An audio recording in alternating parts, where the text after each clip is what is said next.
Revelation 3328. From the 13th of November 1944. Concord of Spiritual Results. Truth. The thoughts and words of all those who are enlightened by the Spirit of God will be in complete concord, for they are all educated by God's Spirit and can endorse the same truth, because they received the latter from God through His Spirit.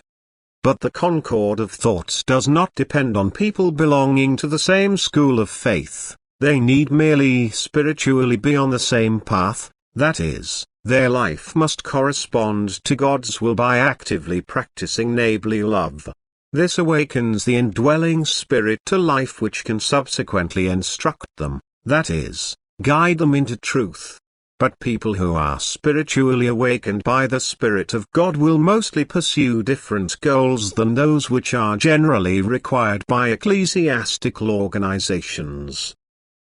They will not keep to external formalities so much but make the heart of the matter, Christ's teaching of love, their guiding principle of life. Hence, they will live their life according to this teaching of love. Although in their obedience to the church they belong to, they also fulfill its laws.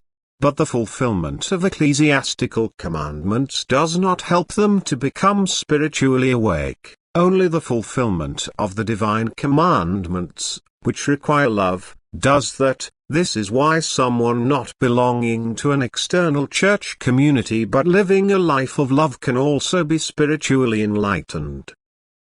For he belongs to the Church of Christ, which comprises the community of believers, to the church which was founded by Christ with the words, "Thou art Peter, and upon this rock I will build my church."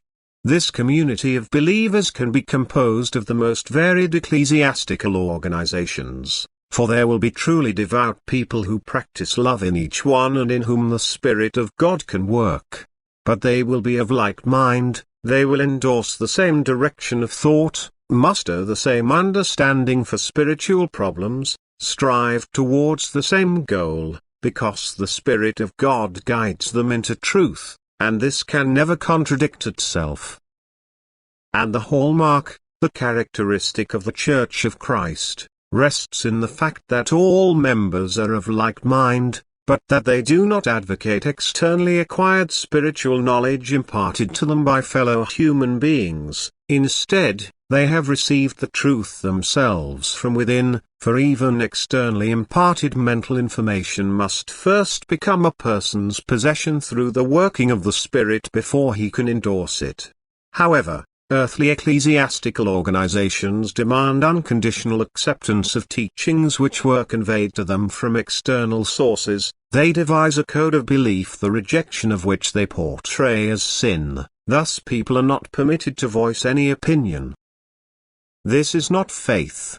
It is not spiritually attained mental knowledge, which can be endorsed with full conviction if the person has not formed an earnest opinion of it first.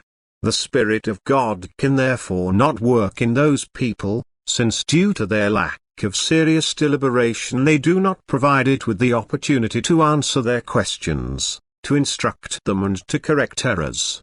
Hence, the working of God's Spirit is made impossible. It cannot express itself because it is not approached for an explanation. Therefore, such people will also agree in their opinions and thoughts. Nevertheless, they only dutifully repeat what is demanded of them but do not uphold personally gained thoughts which were born in them of their profound desire for pure truth. Thus it is not their own mental knowledge but is adopted from other people and therefore not their own spiritual sparks working. Yet the working of the Divine Spirit is also credited to results which are far removed from truth, because people have no idea when and where the Spirit of God is able to work. Because they associate the working of the Spirit with a person of reputable position or distinction. The Spirit of God works wherever He wants. But only where a heart willing and capable of love allows for this working, where God's prerequisites are fulfilled in order to be able to impart the pure truth to people through His Spirit. And these prerequisites can be fulfilled by all people, irrespective of which school of thought they belong to and what position they hold on earth. Consequently, the truth can only be found where the Spirit of God is at work, but it will always concur. As soon as different spiritual results and thoughts emerge, this cannot be considered the working of the Spirit, and then there must be an investigation into where the preconditions had been disregarded. For the Spirit of God always instructs people in the same truth, which is eternal and unchanging, but which will, time and again, be conveyed to earth in purity where people, through a selfless life of love, awaken their spirit, which will then instruct them from within. Amen.